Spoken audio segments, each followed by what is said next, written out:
અને મોટી ઉંમરે ગુસાઈજી બિરાજી સત્ય પ્રસારવા બેઠા. પણ પ્રાગટ્યના દર્શન એવા થાય છે જેને હમણાં પોતે દર્શન. આ વર્ષ મધ્યાને આ નવને શ્રીનાથજી અક્કાજી આ એકદમ નજીક હોય ને આ કહેવાય. પહેલાની જૂની વાતો તે એમ કહેવાય, તે નથી વાપર્યું. એકદમ હા આંખે દેખાય. આ દાસ નો દાસ જાય બારણે બારણે ઉભો. જાણે ગુસાઈજીનો ઉત્સવ ચાલી રહ્યો છે ચરણાર્થમાં અને દરવાજે ઉભા ઉભા ગોપાલદાસ એના દર્શન કરી રહ્યા છે.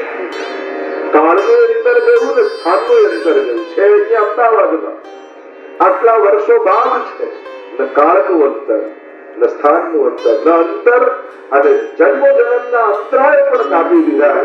એ નરસિંહ મહેતા એના પૂર્વ જન્મની કથા આવે છે અને અંતરાયો અને અંતર બંને કાપી અને સ્વીકાર કરી લે. એનું નામ જ કૃપા. કૃપાયુતાય. આ ગોપીજન વલ્લભ કહેવાય છે જે આપણા આરાધ્ય છે, જે આપણા સેવનીય છે, એ કૃપાયુક્ત. અને એટલા માટે થઈ ગયેલા અપરાધોને વાગોળતા વાગોળતા સેવાનો આનંદ ગુમાવવો. જીવ છીએ, ઘણા દોષો, ઘણા અપરાધો, ઘણા પાપો થયા જાણતા અજાણતા. પણ એ પાપોને કારણે પોતાને ક્યારે પણ અનધિકારી ન માનતા. જો ઘણી વાર ઘણી વસ્તુની યોગ્યતા ન હોય. કોઈ બહુ સરસ કીર્તન ગાતું બેઠો સરસ આપણા આવો અવાજ આપણો હતો, આપણને તો આવડતું નથી તો આપણે ના ગાઈ છે. કોઈ સુંદર માળા બનાવતો, કોઈ સામગ્રી બનાવતો, કોઈ જુદું જુદું. તો યોગ્યતા નથી, પણ એનો અર્થ જરા એવો નથી થતો કે આપણે કૃપાના અપાત્ર છીએ. અસમર્થતા એ આપણી અયોગ્યતા નથી. ઘણી બધી વસ્તુઓમાં આપણે અસમર્થ હોઈએ. દરેકની અંદર દરેક વસ્તુનું સામર્થ્ય ના હોય, એવી ઉત્તમતા ન હોય, પણ એને કારણે પોતાને કૃપાને અયોગ્ય નહીં માને. ઠાકોરજી ની કૃપાના આપણે પાત્ર તો છીએ.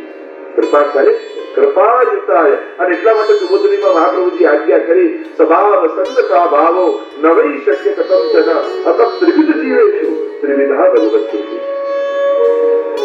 અનેક પ્રકારના વૈવસ્ત્ર છે, તામસ રાજસ સાત્વિક. તો શું ભગવાન એમને બધાને નિર્ગુણ બનાવી પછી કૃપા કરશે? જીવ પોતાનો સ્વભાવ બદલી શકતો નથી. એ મહાપ્રભુજી તો શું આનો ઉદ્ધાર કેમ કરવો? તો કે પ્રભુ ત્રણ પ્રકારની લીલા કરી, તામસ રાજસ અને સાત્વિક. એમના જેવા થઈ અને એમનું ચિત્ત પોતાનામાં ખેંચી લે. એટલે પ્રભુ તામસ જીવોનો ઉદ્ધાર કરવા માટે એમને સાત્વિક બનાવવાની મહેનત નથી કરતા, પણ પોતે તામસ લીલા કરે. અને તામસ લીલા કરે એટલે તામસ ભક્તોને કહે અરે આ તો અમારે જેવો ઠાકોર છે, એટલે એનું ચિત્ત એનામાં લાગે. રાજસ ભક્તોને સાત્વિક કે નિર્ગુણ બનાવવાની કોશિશ નથી કરતા, પ્રભુ પોતે રાજસ લીલા કરે. રાજસ ભક્તોને તો અમારો ઠાકોર છે, એનું ચિત્ત પરવા, એનું નિરુદ્ધ થાય. તો આ લીલા, આ પ્રભુની કૃપા છે કે અહીંયા ભક્તને વિશુદ્ધ બનાવવાનો પ્રયાસ નથી, ભક્તને ઉત્તમ બનાવવાનો પ્રયાસ નથી, પણ એ જ્યાં પડ્યો છે ત્યાં જઈને ભગવાન એનો ઉદ્ધાર કરે. તમે અપરસમાં હો ને ત્યારે ઠાકોરજી પ્રગટ થાય તો તમને લાભ મળે. અને એકદમ ઊંઘમાંથી જાગ્યા સામે ઠાકોરજી હોય તો 10 મિનિટ પછી આવજો, હું અપરસ કરી નાઉં. પ્રભુ સામે હોય ત્યારે અપરસ તો વિચાર આવે. ઠાકોરજી સામે હોય ત્યારે કોઈ સાધન મજા અપરસ કોઈ વિચાર ચિત્તમાં આવી જાય ને તો જીવો બગાડે, કોઈ પોતાનું મળેલો લાભ ગુમાવ્યો કહેવાય. આ બધું સાધન કરવા માટે. પ્રભુ પ્રગટ નથી એટલે આ બધા સાધન છે. પણ ઠાકોરજી સામે પ્લીઝ 10 મિનિટ પછી આવજો, નબળા વપરસ કરીને આવો તો આપને નિર્ધારી શકો. ત્યારે તો પ્રભુ સન્મુખ હોય, એની દ્રષ્ટિ પડે, એનાથી જે પવિત્રતા પામીએ ને એ કેટલી વાર નાહી લો યમુનાજીમાં તો એવા પવિત્ર ન થવાય. આપણા વ્રજમાં તો મહાપ્રભુજી પ્રભુદાસ ચરોટાની વાર્તામાં કહે છે ને કે સ્નાન કરવાનું બાકી છે, તો રજ સ્પર્શે છે ને એ જ સૌથી મોટું સ્નાન છે. રજનું સ્નાન એની પણ મહત્તા છે, પણ એનો અર્થ જરા એવું ન કરતા કે વ્રજમાં જઈએ તો નાહવાનું નહીં. હમણાં શિયાળો છે અને મહાપ્રભુજી એવી સુંદર આજ્ઞા કરી છે કે આ રજનો સ્નાન એવું છે તો વાંચો દુરુપયોગ ન કરતા હોય.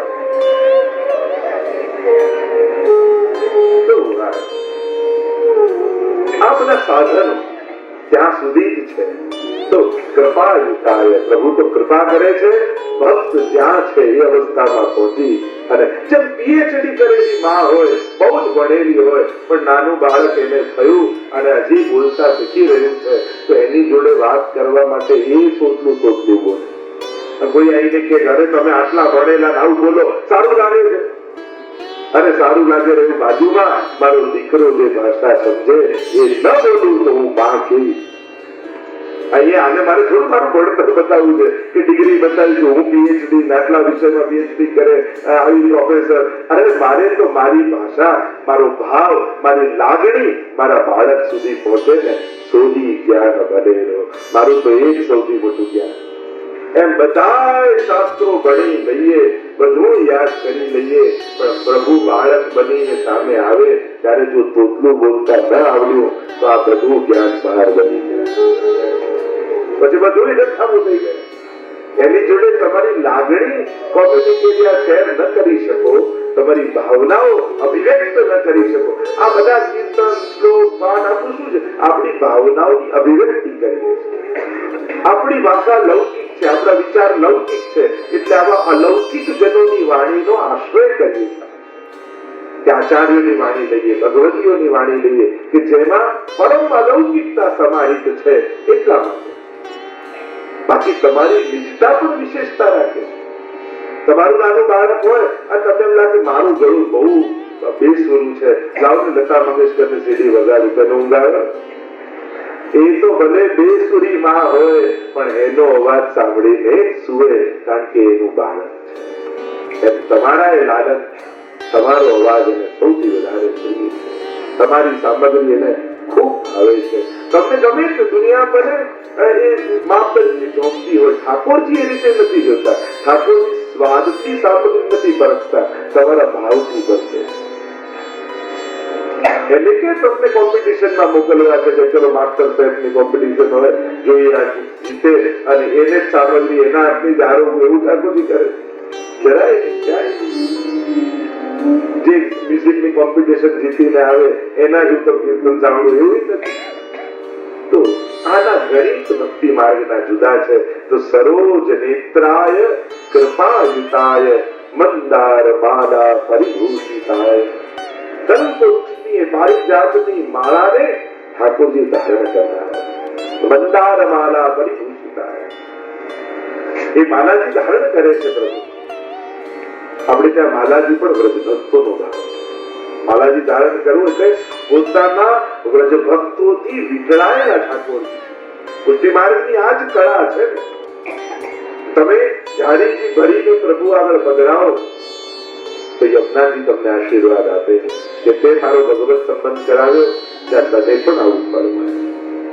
તમે જે ભાવની સામગ્રી સિદ્ધ કરીને અંગીકાર કરાવો તો એ વ્રજ ભક્તો તમને આશીર્વાદ આપે કે તે અમારો અંગીકાર પ્રભુને કરાવ્યો, ત્યાં તને પણ આવું સુખ મળે.